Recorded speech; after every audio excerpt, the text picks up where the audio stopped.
नमस्कार मित्रों, मैं हूं श्री नारायण तिवारी और आप देख रहे हैं नेशनल न्यूज। पश्चिम बंगाल में फिर से खेला शुरू हो गया है।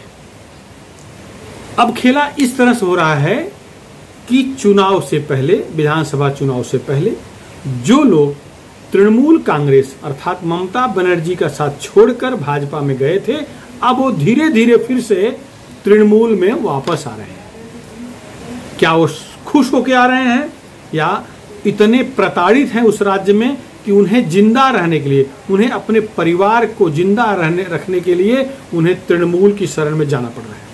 सच्चाई आप सबके सामने है। जिस तरह से चुनाव के दौरान, चुनाव के बाद से अभी तक, कुछ दिन पहले तक पूरे पश्चिम बंगाल में खुला मृत्यु का तांडव था, खुला मौत का तांडव दिख रहा था। जगह जगह लूट पाट, आगजनी, सामूहिक बलात्कार, किडनैप हो रहे थे।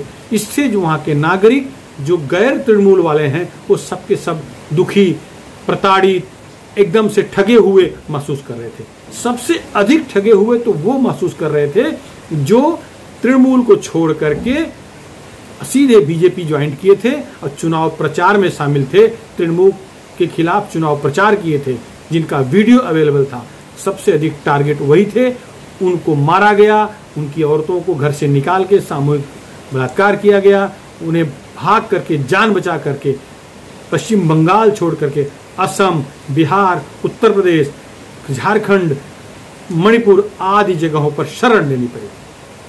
कुछ लोग तो बेचारे जान बचाने के लिए दिल्ली चले गए। उस समय लोग वीडियो बना करके भाजपा आलाकमान से, केंद्रीय गृह मंत्री से अपील कर रहे थे कि जान बचाने के लिए जो आपकी सेंट्रल फोर्स है भेजिए, वरना हमारी जिंदगी नहीं बचेगी। भाजपा के जिला, प्रदेश स्तर के अधिकारी भी इस तरह की अपील कर रहे थे। लेकिन जिस तरह से केंद्रीय नेतृत्व भाजपा का, जिस तरह से केंद्र सरकार ने कोई कदम नहीं उठाया, उससे अब नहीं लगता है कि भविष्य में भाजपा को कोई ऐसा नेता बाहर से आके साथ देगा जिस तरह से पिछले विधानसभा में दिया था।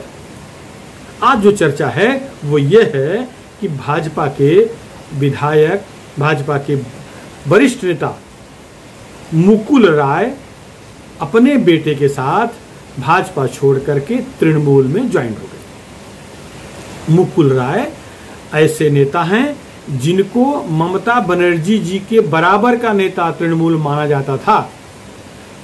1998 में ये राजनीति में सक्रिय हैं। तृणमूल के गठन के साथ ये तृणमूल में आए थे और इनका और ममता का संबंध तो तब से है जब युवा कांग्रेस में दोनों सक्रिय थे। दोनों एक साथ युवा कांग्रेस में संघर्ष किए हैं, पश्चिम बंगाल में कांग्रेस को मजबूत करने का काम किए थे।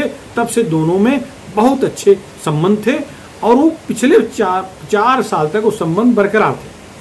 4 साल पहले लोग तो कहते हैं ममता बनर्जी उनसे नाराज हो गई, फिर ये भी नाराज हो गए। इस नाराजगी के दौर में मुकुल राय तृणमूल छोड़ करके घर बैठ गए। भाजपा ने उनको अपने पाले में ले लिया और उन्हें बड़ा पद भी दिया। लेकिन भाजपा के प्रदेश स्तर के नेता उन्हें संभाल नहीं सके। खैर, तो भी वो अभी तक, पिछले हफ्ते तक भाजपा के समर्थन में ही रहे।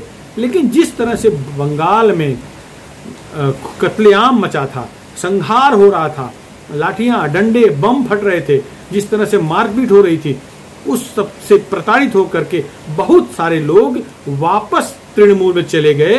तब से ये भी दुखी थे। इनका सबसे अधिक ये था कि वहां के जो बीजेपी के प्रदेश अध्यक्ष हैं घोष जी, उनसे इनका जमता नहीं। दिलीप घोष जब भाजपा ज्वाइन किए थे, उन्हें चाहिए था कि भाजपा कार्यालय में, प्रदेश कार्यालय में सम्मानजनक कुर्सी मिलती, टेबल मिलता, लेकिन नहीं मिला। ये उनको नाराजगी तब से शुरू हो गई थी। लेकिन कैलाश विजयवर्गीय वहां थे।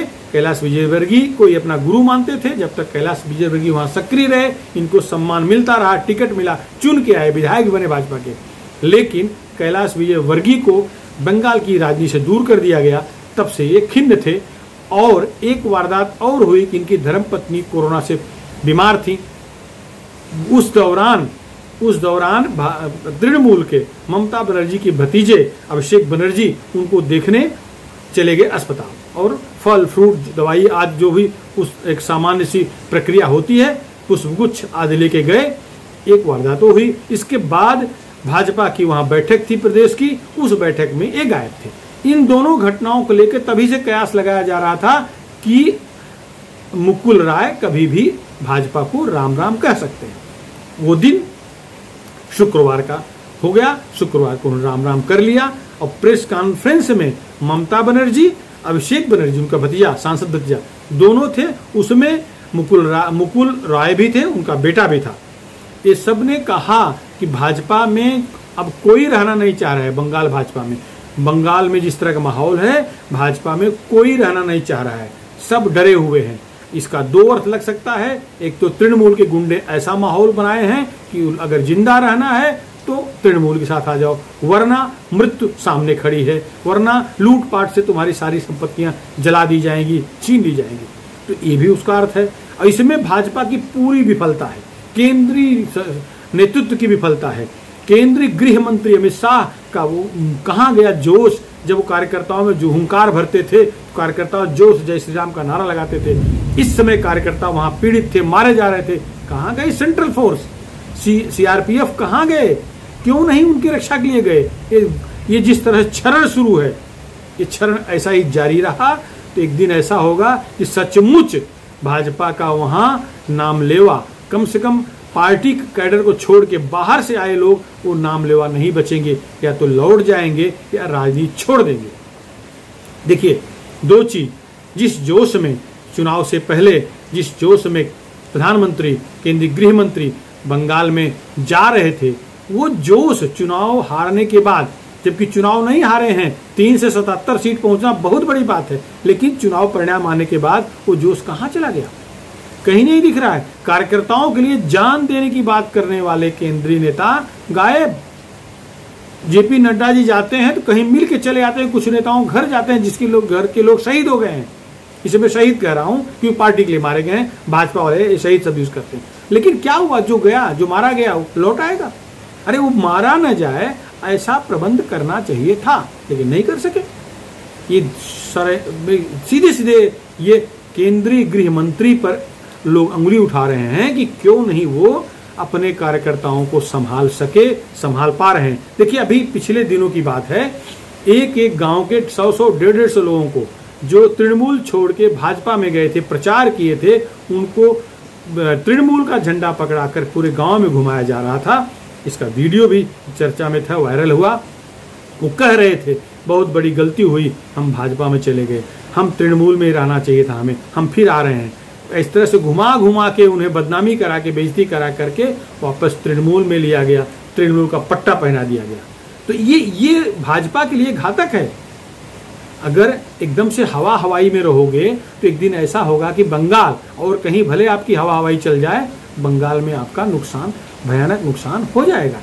अरे भाई, जिस तरह से बंगाल के क्षेत्रीय जिले, बांग्लादेश से सटे हुए जिले हैं, उन जिलों में जिस तरह से एक विशिष्ट प्रकार की आबादी बढ़ी है, जिस तरह का वहाँ गुंडई चलती है, अगर ध्यान नहीं देंगे तो कश्मीर से बुरी हालत बंगाल की हो जाएगी। वो देश, वहाँ के रहवासी, वो क्षेत्र हमारे देश का अंग रहेगा कि नहीं, इस पर भी चर्चाएं शुरू हो गई हैं। इस पर भी सोचने की आवश्यकता है। उन इलाकों को अशांत क्षेत्र घोषित कर करके सीधा सेना के हवाले कर देना चाहिए, पश्चिम बंगाल के क्षेत्र से निकाल देना चाहिए, कार्य क्षेत्र से, तभी कुछ होगा। वरना वहां तो तुष्टीकरण की जिस तरह की राजनीति ममता बनर्जी करती हैं, वो उस विशेष संप्रदाय के लोग खुश करने का काम करती हैं, वहां पुलिस कुछ न्याय नहीं दे पाएगी, प्रशासन कुछ नहीं कर पाएगा। 10 साल से ममता का राज है वहां, तो सारा पुलिस, सारा प्रशासन, जैसा एक सुप्रीम कोर्ट में मामला उठा है, वो तृणमूल का कार्यकर्ता बन चुका है। क्या न्याय देंगे? पीड़ितों को क्या न्याय मिलेगा? जहां 60%, 70%, 80% कथित अल्पसंख्यक, वो भी बांग्लादेशी, हमारे नहीं, रोहिंग्या अगर हैं और सरेआम कत्लेआम कर रहे हैं, उनको रोक नहीं पा रहे हो, तो क्या ममता की सरकार, ममता के कार्यकर्ता रोकेंगे? भूल जाओ। आपको ध्यान देना पड़ेगा। भाजपा को जन जन तक अगर पहुंचाए हो तो जन जन की रक्षा करना भी आपका काम है, प्रधानमंत्री जी का ये काम है, केंद्रीय गृह मंत्री का काम है। बंगाल सरकार से उम्मीद करना एकदम से बेईमानी होगा, उचित भी नहीं होगा। एक बात और देखिए, तृणमूल के बड़े नेता सौगत राय भी और ममता बनर्जी भी कह रही हैं कि अभी तो शुरुआत है, जो लोग छोड़ के गए हैं वो सब आना चाह रहे हैं। बड़ी संख्या में लोग भाजपा ज्वाइन किए थे चुनाव से पहले, वो सब लौटना चाह रहे हैं। उसमें बहुत सारे विधायक बने हैं, अगर सब लौट गए तो 77 से आप 40 पे आ जाओगे। उनको संरक्षण देना आवश्यक है, उनको मनोवैज्ञानिक भी जिस भी तरह से उनकी सुरक्षा हो सकती है उस तरह से उन्हें मजबूत करने की आवश्यकता है। अभी की बात कि जिस तरह का दंगा फसाद वहां हो रहा है, अभी भी हो रहा है, ग्रामीण इलाकों में लोग अभी भी भयभीत हैं, जो भाजपा के प्रचार किए हैं वो डरे हुए अभी भी हैं। तो वहां उनमें विश्वास जगाना है। बीजेपी नेता जाके नहीं जगा सकेंगे, सरकार जानी चाहिए, केंद्र सरकार जानी चाहिए, कदम उठाना चाहिए। सुप्रीम कोर्ट ने, कलकत्ता हाई कोर्ट ने, सबने कहा है, राज्यपाल ने कहा है कि बंगाल का माहौल एकदम से भयावह है, संविधान के अनुसार काम नहीं चल रहा है। ये मुद्दा सुप्रीम कोर्ट में उठा है, ये मुद्दा हाई कोर्ट में उठा है, वहां के राज्यपाल कह रहे हैं आपको भी आईबी इनपुट होगा। और क्या चाहिए कुछ कदम उठाने के लिए? क्या एक तरफ से सारे जो देश में बहुसंख्यक हैं वहां अल्पसंख्यक बन गए हैं, अर्थात हिंदू जब मार दिए जाएंगे तब आपको समझ में आएगा कि कुछ कदम उठाया जाए? कश्मीर बनाना चाहते हैं क्या बंगाल को, पश्चिम बंगाल को भारत का अभिन्न अंग बनाए रखने के लिए कठोर से कठोर कदम उठाए जाने की आवश्यकता है। ये घोष गए या मुकुल राय गए, ये कोई मायने नहीं रखता। जाना शुरू हुआ है, क्षरण शुरू हुआ है तो पतन जरूर हो जाएगा। रोकिए, क्षरण रोकिए, वरना नुकसान भयानक होगा। और पार्टी का हो देश का नुकसान हो, इस पर ध्यान देना हो। भारत की एकता, अखंडता, सार्वभौमत्व बना रहे, इस पर ध्यान देना आवश्यक है। क्योंकि जिस तरह का माहौल, जिस तरह तृणमूल की गुंडागर्दी, जिस तरह से अल्पसंख्यकों का द्वारा किया जा रहा अत्याचार वहां हो रहा है, ये देश के लिए घातक है। ममता बनर्जी ने भी आज कह दिया कि जो पार्टी छोड़ के गए और एकदम से हार्ड लाइनर बन के उनके खिलाफ बोले उन्हें नहीं लेंगे, लेकिन जो लोग उनके खिलाफ सीधा नहीं हमला किए हैं उन्हें सब ले लेंगे। इसका मतलब समझ रहे हैं कि बहुत सारे लोग ऐसे रहे हैं चुनाव में साथ आपके दिए हैं, लेकिन वो ममता को टारगेट नहीं किए हैं, अर्थात उन्होंने वो दरवाजा खुला रखा है। तो दरवाजा बंद करना है तो बंद करिए, लेकिन या मत करिए, जाने दीजिए। बंगाल की रक्षा करिए। केंद्रीय नेतृत्व को भाजपा के केंद्र सरकार पर ऐसा दबाव बनाना चाहिए कि वो भाजपा वहां खत्म न हो, उस पर ध्यान दें, उस पर गौर करें। ये मुकुल राय गए हैं, इससे कोई बहुत ज्यादा नुकसान नहीं हुआ है। दूसरे मुकुल राय आ जाएंगे, तैयार हो जाएंगे, लेकिन बाकी लोग बचे रहें, इस पर भी ध्यान देना चाहिए पार्टी को। फिलहाल मित्रों बंगाल पर इतना ही। अगली मीटिंग, अगली खबर में, अगले वीडियो में। अगर आपको हमारा वीडियो पसंद आया हो, शेयर करें, सब्सक्राइब करें, जन जन तक पहुंचाएं। धन्यवाद, नमस्कार।